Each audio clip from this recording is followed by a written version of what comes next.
Dalam nama Bapa dan Putra dan Roh Kudus. Amin.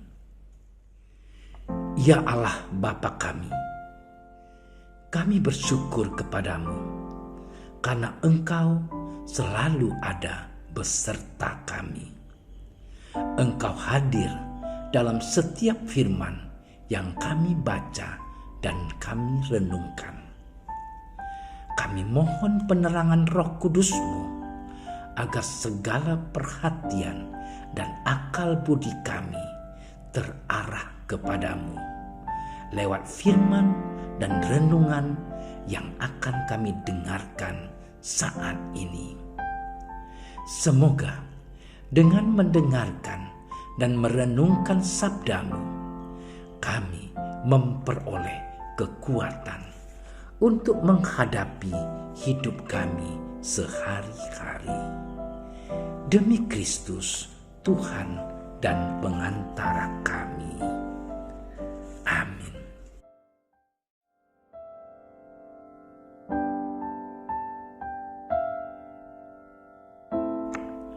Sekali peristiwa, Yesus masuk ke sebuah rumah. Maka datanglah orang banyak berkerumun pula, sehingga makan pun mereka tidak dapat. Waktu kaum keluarganya mendengar hal itu, mereka datang hendak mengambil dia. Sebab kata mereka, ia tidak waras lagi. Demikianlah Injil Tuhan.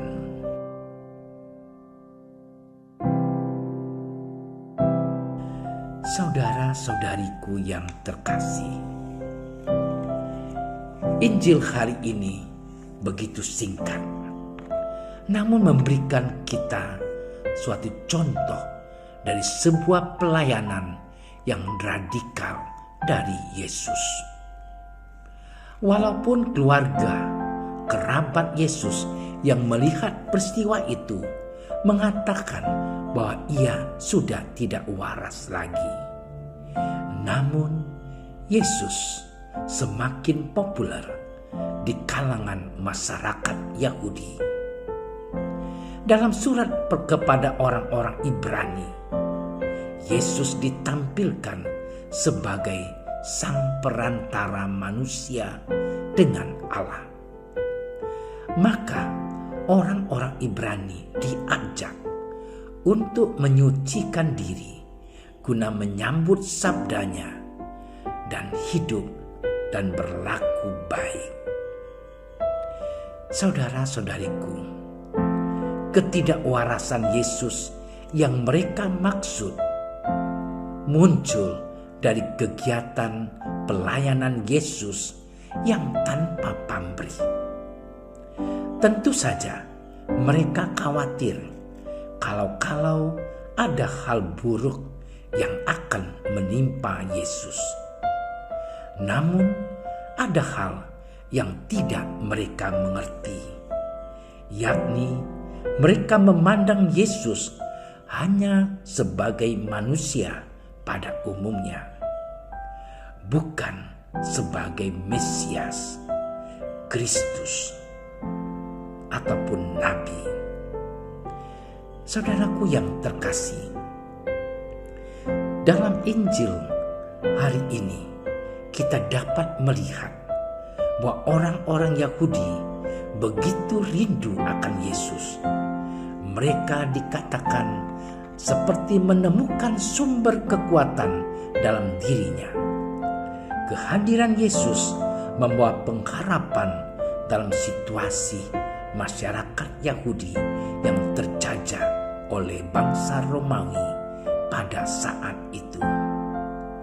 Namun, yang Yesus harapkan bukanlah pelepasan dari penderitaan semata, melainkan tetap berbuat kasih walaupun dalam situasi terlemah. Bagi Yesus, keluarganya adalah persekutuan kasih. Mereka yang bersekutu dalam cinta kasih. Inilah arti menjadi keluarga Yesus, yakni dalam persekutuan kasih kita mampu memberikan kesaksian tentang kasih Yesus. Saudara-saudariku yang terkasih, menjadi keluarga Yesus berarti mau menjadi milik Allah. Kita membiarkan Allah menuntun diri kita lewat suara hati kita.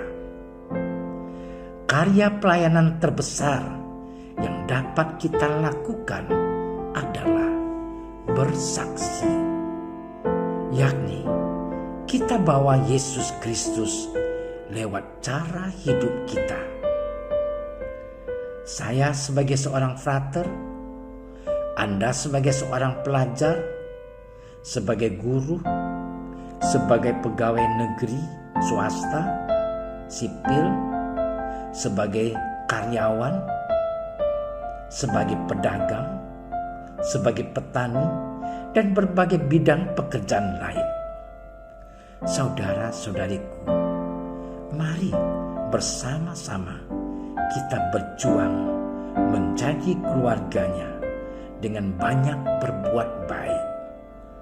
Dengan berbuat baik itulah kita memberi kesaksian tentang Yesus yang membawa kasih, membawa keselamatan bagi semua orang.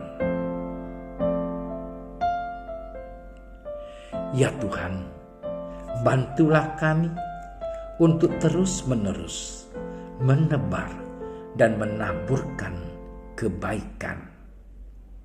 Semoga kami layak ikut ambil bagian dalam karya keselamatan-Mu di dunia ini, dan kami dimampukan untuk dapat menjadi saksi kasih-Mu di dunia ini. Amin. Dalam nama Bapa dan Putra dan Roh Kudus. Amin. Terima kasih sudah menyaksikan renungan hari ini. Jangan lupa like, subscribe, dan aktifkan tombol loncengnya agar Anda yang pertama mendapatkan notifikasi updatean renungan harian dari Komsos Keuskupan Padang. Dan bagikan ke sosial media agar saudara-saudara kita dapat mendengarkan dan merenungkan firman Tuhan.